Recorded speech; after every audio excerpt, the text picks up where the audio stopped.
Mumbai taking on Chennai in the next game, and two ends of the spectrum. It's not literally one playing 8, but it is two ends of the spectrum. And in Mumbai team, former champions, multiple champions. Well, so are Chennai, but it's just that we've concluded in this season they haven't been the Chennai of old. Remember, this is how the tournament started. It's a marquee clash, but Harsha, you'll have to say Chennai versus Mumbai, as far as 2020 is concerned, not quite the same sheen to it.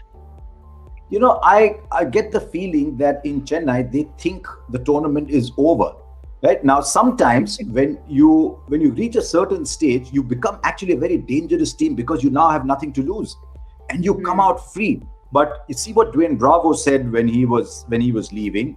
He said, we've not been able to give the fans what they want and very sorry and whatever. See what Dhoni said in his last post-match presentation, which was quite revealing. So if Chennai think, and it showed in that performance the other day when they didn't get bowled out and made 125, if Chennai start to think, let's look at the next IPL, there'll be easy meat in the remaining what? They've got 4 games to play, you know. They've got fans. They can't just assume with 4 games to go that it's all over. So I'm really very keen to see how Chennai are playing this. Whether they come and say, right guys, nothing to lose, let's go, or whether sorry, what was that, Harsha? Yeah.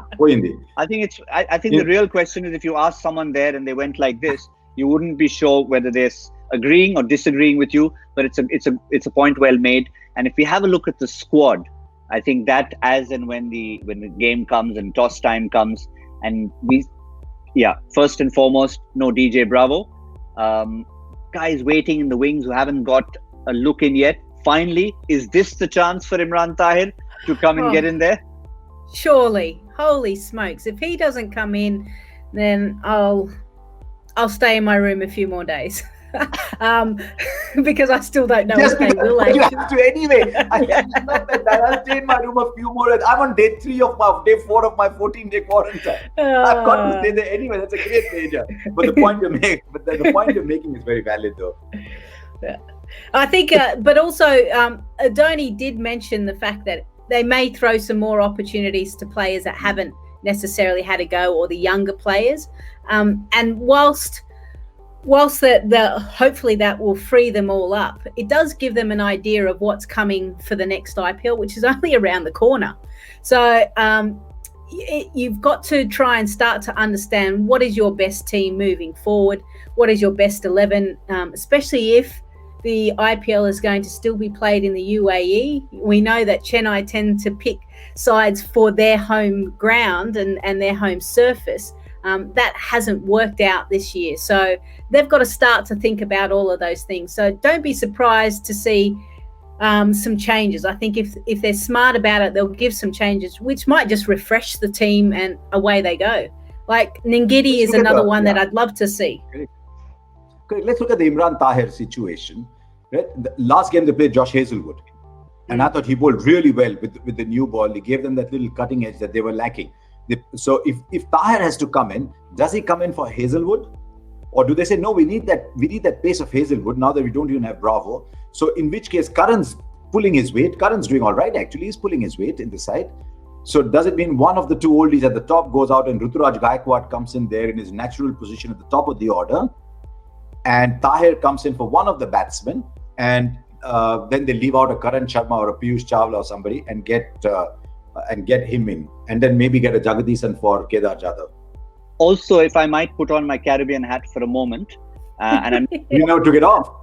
I'm not talking DJ Bravo, but I'm talking about someone who was probably the most impact player in the CPL this year without actually any results coming his way. That was Mitch Santner. Every time he stepped onto that cricket field, if he got a bat in hand, he would score 20 of 18 deliveries when the team was 77 for 8. And every time he bowled his 4 overs, he was impactful. So Imran Tahir is obviously more flamboyant. Santner's quiet. He's like a little school child, especially when he puts the glasses on. But he's another candidate. He certainly is, because he's an all-rounder, and he's done that role for Chennai in the past as well. We've seen him come in at back end and find the boundary, a little bit like Axar Patel, to be honest. for Delhi. So he's got that ability. I agree that that's certainly an option. And it'll come down to, when we all love this word, balance. Balance within the 11. How many batters, bowlers have you got?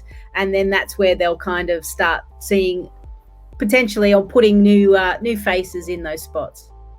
Yes, certainly is. So we'll wait and see if wholesale changes are made or not. But on the other side of the fence, from the yellow to the blue, is a discussion that's generally a lot easier. Previews for Mumbai games have been very simple this year, because the first thing we discuss in a preview is team changes, and there have been hardly any. They played with 13 players all season. It started off with that one change, Saurabh Tiwari out, Ishan Kishan in. Kishan fired, and he was staying in there a while. So Harsha, that's really been the story of Mumbai, minimal change. Yeah, I don't know where it is with Ishan Kishan. It didn't look very good when he was going off, but if he can play, that'll be great. If he doesn't play, they'll get their in-house favorite to come and play, Saurabh Tiwari. So he'll come in and play. I'd like to see them use Kieron Pollard a little bit more. See, they need those 2 points. You see, because what's happened now is RCB have gone up to 14, DC have gone up to 14, MI are 12. They want to finish 1-2 as well, but first they've got to get to 14. Once they get to 14, they've got to look at 1-2. So for that, I'd like to see them use Kieron Pollard a little bit more. They've used him way too little, I think, in this tournament. He's been in tremendous form. I don't know how they'll use Kieron Pollard a little bit more. When they say, look, the Ishan Kishan role at number 4 will only be used if they are 20 for 2. Otherwise, that man floats and comes down to 7 maybe, and we'll use Pandya Pollard in that further up the order to give them more batting. It's important that all of the players now, as you coming to the back end of the tournament, and teams that are hunting down those finals, you want to make sure that everyone has spent a decent amount of time out in the middle. And Kieron Pollard has literally kind of played 12 balls, 14 balls. I mean, he's scoring runs. He's still finding boundaries, and his strike rate is exceptional. But boy, you'd love to see him face 25 deliveries, 30 deliveries. I think that's really important for the development of Mumbai. And the fact that, Ishan Kishan has gone out, it does give him an option to try someone else as well. They don't seem to like to change their 11. And I don't mind that, to be honest. You're not here to kind of hand out caps willy-nilly, but it is a long tournament. Injuries are starting to come into it. A lot of little hammies are starting to go. So they just need to be careful that the other guys that are sitting in the dugout are getting enough time, whether it be at training or centre wicket, so that if they are required, they're ready to go. Yeah, and it's also, again, we like to look at the schedule at this stage of the tournament, because we feel that this should be their big opportunity, no matter whether Chennai are looking like party spoilers or not, to pick up those 2 points right here, right now in Sharjah. Because after that Rajasthan game, there's Bangalore, Delhi, Hyderabad to finish with. And that October 31st game looks like it just might be a big push to that number 1 and 2 spot. Those are 2 big games there, 28 and 31. So they'll want to win 23 and 25, those 2 games in Sharjah and Abu Dhabi. They'd want to beat Chennai, they want to beat Rajasthan. If they get those 2, they're 16, they're sitting better. Then Bangalore, Delhi has a different connotation, and we'd like to see where Hyderabad is by the time we get to the 3rd of November. But they want to win the next 2, no doubt about it. They really want to put their best foot forward, win the next 2.